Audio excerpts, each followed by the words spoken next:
സംസാരിക്കുന്ന ഇവരാണ് ഇപ്പോഴും ഭർത്താവുമായിട്ട് അടിവെച്ച് ഗുസ്തി പിടിച്ചിട്ട് നിൽക്കുന്നത്. എല്ലാവർക്കും സംസാരിക്കാൻ എളുപ്പം, പ്രവർത്തിച്ച് കാണിക്കുന്നതാണ് പ്രയാസം. ഭർത്താവിന്റെ തെറ്റിൽ എവിടെയാണ് മുടി നരച്ചിരിക്കുന്നത് നിങ്ങൾ കണ്ടിട്ട് എത്ര നാളായി? എവിടേക്കാ മുടി നരച്ചിരിക്കുന്നത് നിങ്ങൾ കണ്ടോ? നിങ്ങൾ മുഖം നോക്കിയോ? ആ കണ്ണുകൾ എവിടേക്കാ പാടുകൾ വീണ് നിങ്ങൾ ശ്രദ്ധിച്ചിട്ടുണ്ടോ?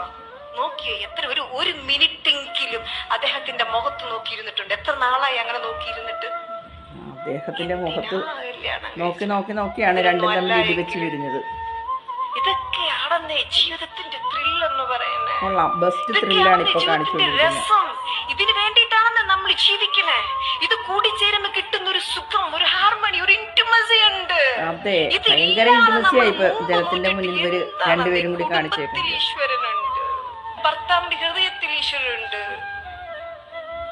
ആ ഹൃദയം വേദനിപ്പിച്ചിട്ട് പിന്നെ ഇവിടെ വന്നിരുന്ന ഇങ്ങനെ സംസാരിച്ച് ഇവർക്ക് എങ്ങനെയാ ഭർത്താവിനെ വേദനിപ്പിക്കാനായിട്ട് ഇപ്പോൾ കഴിഞ്ഞത്? തല്ലുവെച്ച് ഇടിവെച്ച് പിരിഞ്ഞ വാർത്തയാണ് നമ്മൾ കേൾക്കാനിടയായത് ഈ കഴിഞ്ഞ